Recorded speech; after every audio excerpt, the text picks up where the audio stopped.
Hello, YouTube world. Um, this evening, I would like to offer some reflections. I don't know the topics yet entirely. They're not related. This first reflection will be about naming poetry and books and songs and movies. So, the process of naming.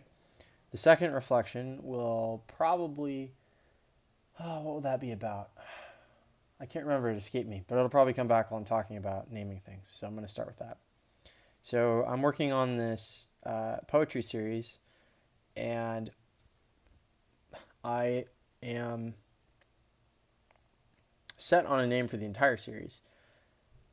The title of that I'm a little hesitant to say because then you'll be able to track me down and find my name, which I don't want. And if you do find my name, I can't stop that, but I'm gonna try. I'd like to keep this independent of my, um,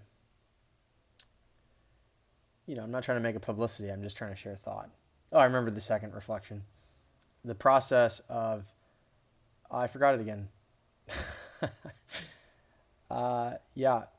Oh yeah, I remember the reflection. The process of why I'm not editing, or so the reason I'm offering you uncut, raw things with blank backgrounds and me blabbering, and they're usually too long, and that sort of thing. I'm going to talk about that in the second reflection. Why I'm not being cut and tailored. So this poetry series, I have a lot of poems that I've been working on for it. It's I think it's like 56 poems total. I have 14 to go. They're not all the same size. There's a real intentional structure to it. I could talk about that in another video. Um, but I kind of want to just, kind of be general about it, and maybe I'll be more intimate. But I have other places where I can share those things. I'm not really interested in getting feedback on my writing on YouTube. I mostly just want to share thought with you. Um, it would be a shame if it went stale. You share your food when you got too much of it. Um, so on naming this poetry series, I have a set name for the whole series. It's descriptive. Um, it doesn't so much focus the intent of the entire poetry series. It doesn't limit it. It doesn't restrict it. It's a name that captures the overall vision of the entire thing. It's not a reduction of all of it, but it's kind of my grand vision and what really sort of inspired it. And the process of this poetry series has been a really long one. So I started, oh man, kind of playing with the ideas behind it for a long time because it's me, so it's going to be my ideas. But the actual poetry has been something I've been working on since like last June, not this June, but the June of 2019, and that's a long time. I'm not done, and it's going to take me some more time. My goal was originally to finish it by last New Year's. That was too ambitious, and it also wouldn't have allowed the process to be really kind of have integrity to me developing and kind of the thought that I want to bring to the fore. But I got the name. Actually, no, I've been working on this since fall, since the like late fall of 2018. Yeah, I've been working on this since late fall of 2018. Just kind of the ideas for it, casting the thoughts about it. Um, I didn't really start to get down to work on it until June. I mean, I was just sort of I thought it was going to be something else. Parts of it are about uh, the monarch butterfly extinction. Parts of it are about they're not extinct yet, but they're declining a lot in the West. And part of it's about Quetzals and Quetzalcoatlus, the pterosaur, and Quetzalcoatl, the god of the sun, the Aztec god of the sun. Um, Parts of it are about Ezekiel's vision of the angels and wheels and weird things in chapter 1 that everybody thinks he's interesting for. This is in the Bible. Um, Part of it is about like the redwoods, the California redwoods, the coast redwoods. I span a lot of topics. There's a lot more that goes on. Rockets, space exploration, Christianity, Buddhism, ancient history, like hundreds of millions of years ago, the dawning of the universe, death, birth, all these things. It's very tour de force-y, over, I forget what they call a Gestern Kunstwerk, the total life encompassing work kind of thing. I'm trying to do that.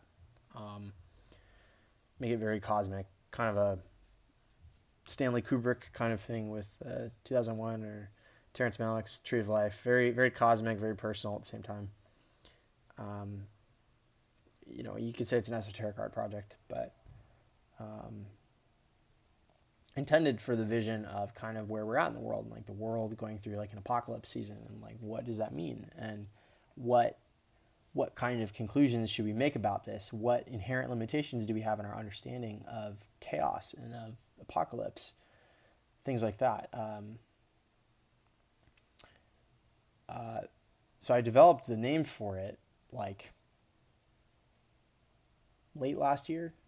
It took a while of work, and I hadn't really sat down and started writing it. I had laid out a structure, kind of thinking about the structure, topics, laying out the topics, thinking about the topics, thinking about how I want them to relate to each other. I'm trying to create like this cognitive mosaic where the arrangement of the pieces actually generates inferences that is a meta inference. And so I'm trying to create like meta content, I'm trying to put you through like a personal growth. Like it's a metamorphic poem where you read it and you're like literally changed. Or you can learn how to be changed. It's a template for dealing with apocalypse, really, and both in its content and its form. But I developed the title for it kind of after thinking about a vision and trying to find something that relates to that vision and sort of doesn't reduce the whole thing down, but gives an expression to it. And it's related to church services. And I picked a church service, and I kind of one of the holy days, I named it after that. There's holy days, there's church services, so I kind of named it after not a holy day specifically, but more of like a one practice of a service, part of a service, part of church. And I think there's a difference between the word description and explanation that's important when you want to name a poem or a song or a person or an animal. You get a pet. You name things. What is a name? What's in a name? A rose is, I'm just going to leave it. I can't remember it exactly. I think it's, a rose with no other name would be just as sweet. A rose with any other name would still be just as sweet. Something like that, Shakespeare's quote. There is something to particular names that give more depth to something. Sometimes you can give a name that is very surface level or very tangential or like totally like LSD. But there's this difference between description and explanation that I think is important. And description is like of writing, of scription, of scription. Explanation is like outplaning. So you're like planing out something, all the rough edges. Usually when somebody uses the word explain, they're much more like fixed on the sense of it. Like it's a stronger word. It's got more like vowel-y sense. It has the X. We kind of associate the sounds a little bit and the way we say it a little bit with like the content. There's some onomatopoeic like onomatopoeic content that we embed with denoted content. And so like if you name a song like something that tries to explain the song. Like it gives you a lens for like getting the song, or it's like a mini version of the song. That's more like an explanation. A description would be more like something that doesn't have to encapsulate it. It's like acknowledging that the thing is different than like what you're trying to say. And a lot of times people will conflate explanation, or sorry, not explanation. People will conflate like conversation about something or understanding of something with like the thing itself. They like conflate the importance of the two. And so like people will give a lot of attention to the way they talk. Like they'll judge themselves a lot. They'll try and say things right, or they'll feel other people judging them about what they're saying. And that's a useful attention, right? It can help you understand things better, but it really kind of puts you in a corner where you're not allowed to be wrong. And most of the time we're just so wrong all the time. That's not even, it doesn't even have to be a bad thing. It's just that what we're saying is so tiny compared to like the real reasons for things. You know, if, I had an ingrown toenail recently, and the doctor explained to me that the nail pushes on the skin of your toe, and that's what causes the pain. And it's like, well, of course there's so many other things that cause the pain. There's so many chemical pathways between the nail, your skin, and your nerves, and like all the pain that happens. Like there's so many causes in between. It's not false to say that the nail causes the pain, but you kind of have like these different explanatory levels of detail that are true, right? And like when we say like the nail causes the pain, it's like shorthand. Like, and you know, if you say like, oh, you made me sad, or like, oh, you hurt me, or oh, he makes me angry. There's a lot of things that we're just leaving or omitting because it's difficult to talk about that in the moment. Because like if you just feel the thing, thinking about it is like a serial process. It like puts you through all these sequences of like needing to go through like all these logic gates of like talking about how you got from point A to point B. And like that just, your brain just goes like that. Like the problem is that people will use a rational method where like they will let conceptualization like govern how they think about a problem, so that if they want to have like, if they want to step out of the moment, you know, and think about something, they have to step out of the moment and think about it. They can't have both experiences. Like they're forced to have a sequential experience of like things happening to me or thinking, like, and I have to follow a sequence of thinking and or doing, right? Like it's not a parallel thing where you can have a sequential logic series with like an immediate sense experience. And so like when I see people have a rational method or rational process, it's like they have this like not a heuristic, but like a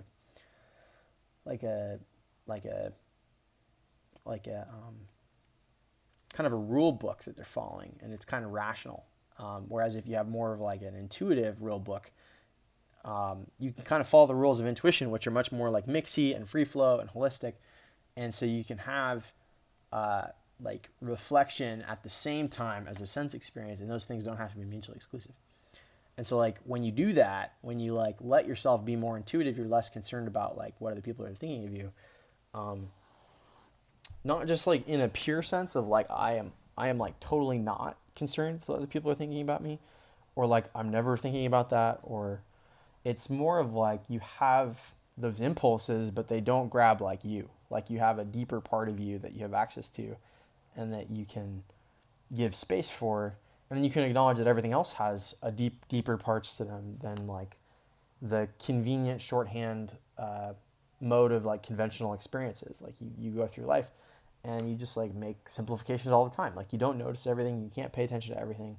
Like there's just so much that's bombarding you all the time. So you make simplifications. But the problem is that when you like try and talk about something in like a more intimate setting, like at a party or with like your family or your friends or something, like you get in this process where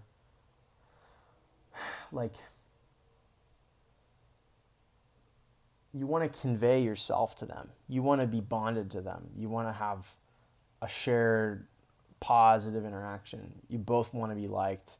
You have all these baggage that you bring to the table, you know, how your day was, what this person means to you, what you expect from them, you know, what kind of role they play in your life, all these things. You know, whether or not you like the environment that you're talking in, you know, did you have a good meal? Do you like the beer you're drinking? Or, you know, have you had enough water today? Is it hot? Is it too cold? There's just all these things that are affecting our mood, and so we have these wants and like needs to be seen and to like be seen in a way that makes us feel comfortable, right? Like being seen doesn't mean that like somebody sees all of you. Like for me, that's more of a thing. Like I want to be seen like all the time and be accepted for that. And I think that's kind of something everybody really wants, is to be like really seen. But people want to be seen in a certain way. And for me, that's to be seen in like my innate self. And like I also think that people are afraid of being seen. They don't need to be like, ultimately, you know, if you really took it away from them, they'd probably benefit from losing the fear of being seen. You can gain so much by letting yourself be bombarded by shame and fear and insults and confusion and like insecurity. When you let yourself go into that space, and I'm not saying do it as I'm talking, right? Like if you're doing it as I'm talking, like you can think about it, right? You can kind of go through that process, but like what I'm saying is distinct from you having your own process. Like I am not explaining or providing you a method of doing that. I'm talking about it in a way that I process my own thing. And so like when you have a conversation with somebody and you have these expectations from somebody else, we start to conflate me and them, and like we start to which isn't necessarily a bad thing. That's actually a good thing. That's an empathetic thing. But what it happens is that their rule book and your rule book start to get conflated, and you start to like get your insecurities mixed, and you start saying things because you feel like you should start saying them. But at the same time, what would you say otherwise, right? Like there's this sense of obligation, and what do you do about that obligation, right? Can you be yourself and be obligated to external things? Because if you try and be just yourself and have no obligations, like you're gonna end up having no responsibilities or like no money, right? Like you're gonna be end up in a lot of delusion or neediness or living in the woods, something like that. On the flip side, if you live entirely by obligation, you're going to be uptight, anxious. You're going to lose a sense of self. You need to be more flowy than that to be healthy, to be happy, to be whole. And so, like when you're conflating like this inner depth with like that outer space,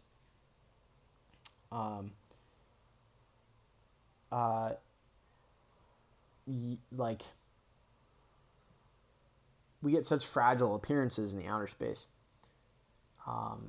little intonations, and we take them for being solid, and we try and communicate to each other in a conventional way as if they were like constants. We sort of apply these like functional absolutes. We sort of accept little absolutes whenever we say anything. And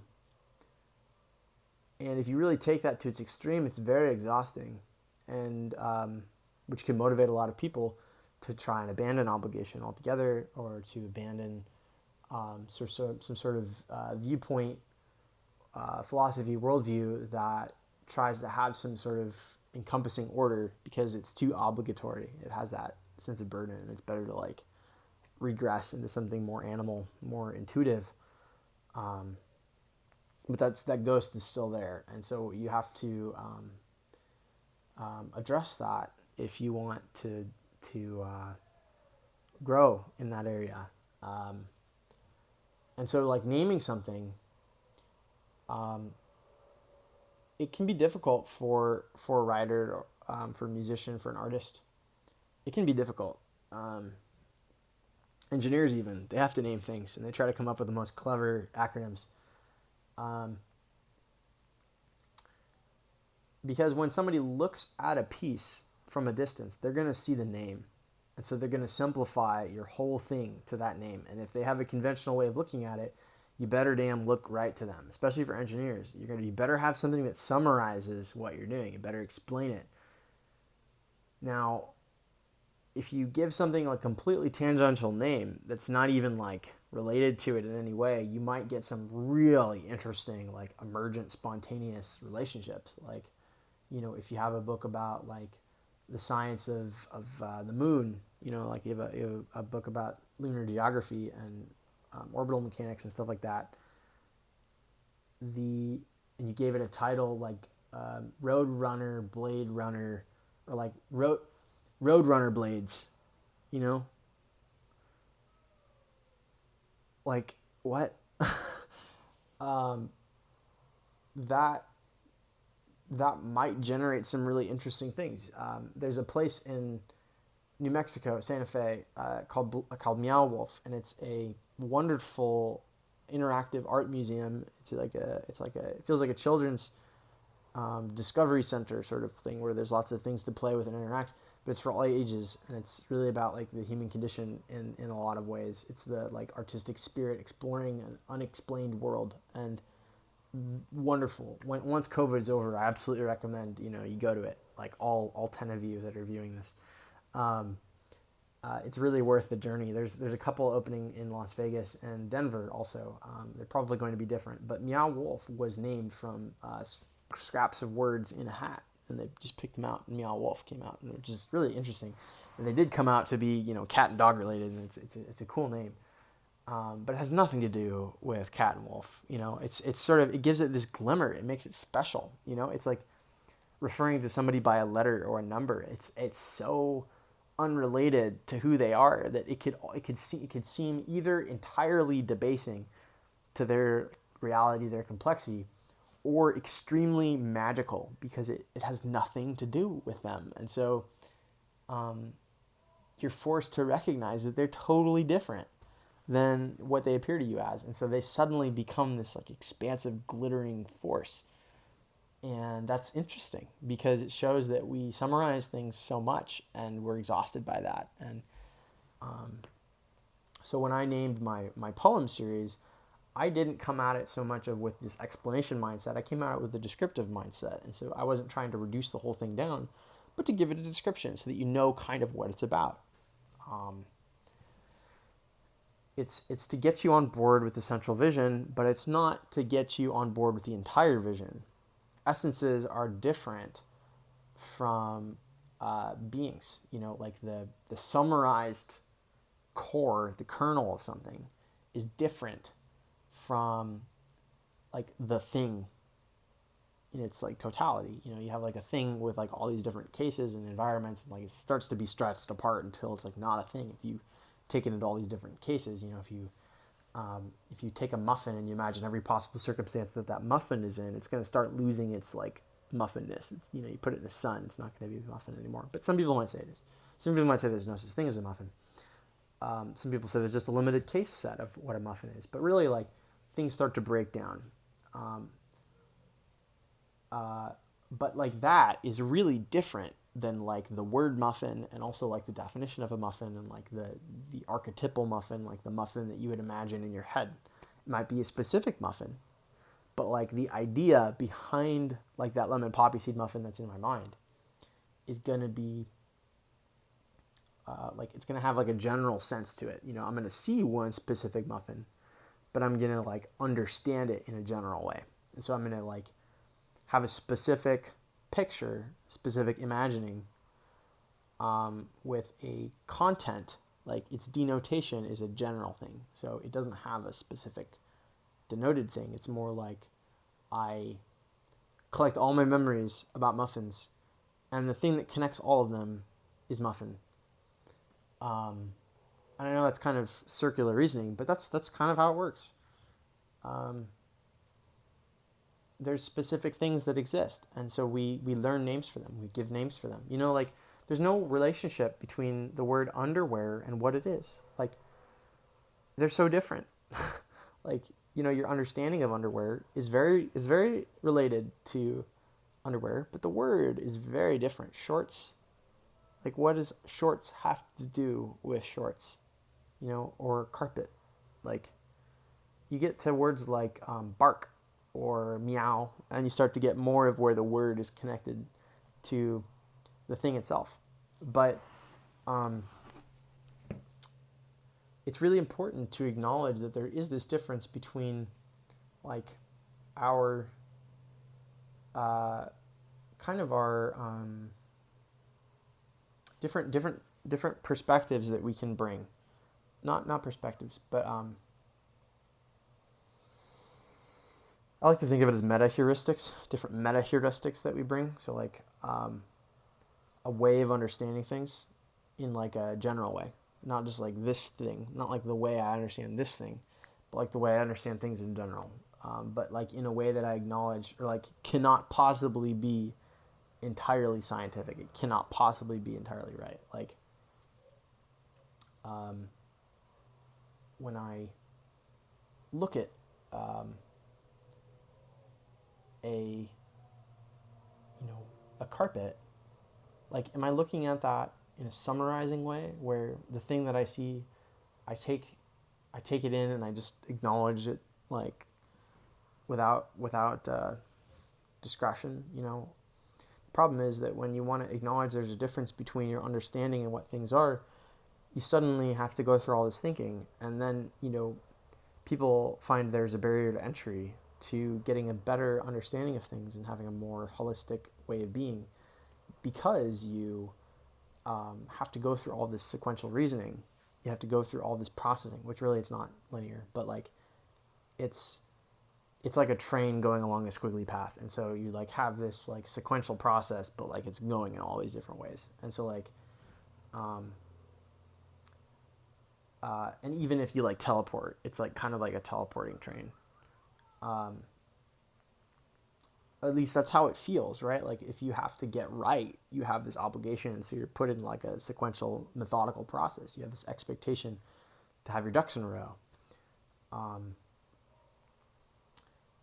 And so if you want to like see through the veil, right, of consciousness, of illusion, you have to like go through this process. But that seems to be in contradiction with like the need to be present, right? There's this tension in mindfulness that you tend to hear it one way or the other way, sometimes from the same person, but not at the same time articulated as one paradigm. But like they are one paradigm. It's not like I'm being unique in that. I'm just saying that they are one paradigm, and oftentimes in practice we go one way or the other without acknowledging that we have some sort of union between them implicitly, or a lack thereof, or some sort of hypocritical, destructive tendency. When I say hypocritical, it's fine to be paradoxical, but a hypocrite is where opposites are destructive. So at least in a long-term way, right? Like temporary destruction can lead to better good, right? You bite the bullet, you do hard work, you get it over with. That's a good thing. You might have longer gains by doing that. So if you want to get through this, like where you are oversimplifying everything, to not expect titles to be summaries all the time, to not expect names to summarize things. You need to go through all this processing to learn how to not process, but to absorb that information in like a continual way. You need to like absorb that lesson. And usually when those things are talked about or thought about, people try to absorb the process by hearing the content.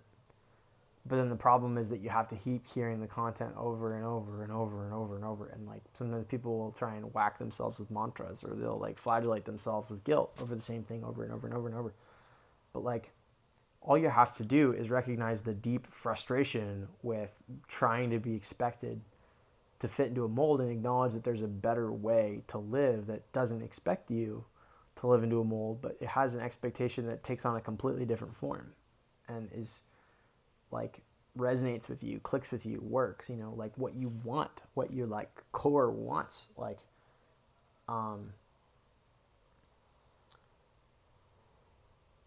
then once you recognize that, suddenly it's easy to be like, I don't want to do that. I don't want to like just absorb what somebody's telling me and make that my own, like you can choose that, right? You can choose to make somebody's thing your own. You can resonate with somebody, and that's part of listening and connecting with somebody. But like, I am not here to form you. I'm here to communicate with you. And like, people who are like we listen to all this music, we watch all these ads, we see all these images and like icons and things that are telling us like messages all the time. And we are very impatient and impulsive and overwhelmed because we haven't cut through that veil. We haven't learned to disregard the summarizing process. If we did that, we'd be able to ignore so much useless information. Like we don't have to like do all this work of figuring out what like productivity tasks we need to do. Like there's some help there, but like most of it it can come down to, this is one way of doing it, like recognizing your innate desire to like not be controlled and to find ways of being yourself that you want, that are better than what you are right now, but you want, and following that, because that's going to be a stronger, more lasting, more transformative motive. Like you're actually going to change if you are listening to that voice within you, which is called the spirit in a lot of disciplines.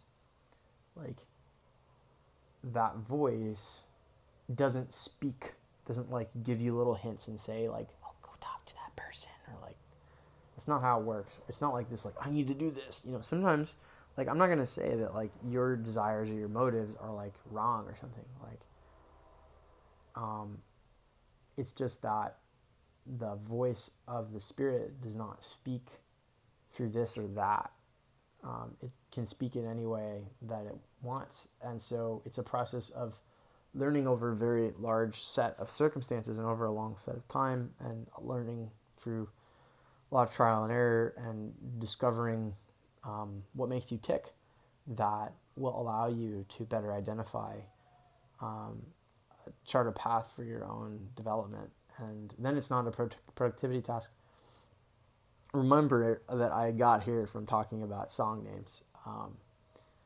There's this pressure to write names for things that are reduced depictions, but it's better to describe something rather than summarize the entire thing.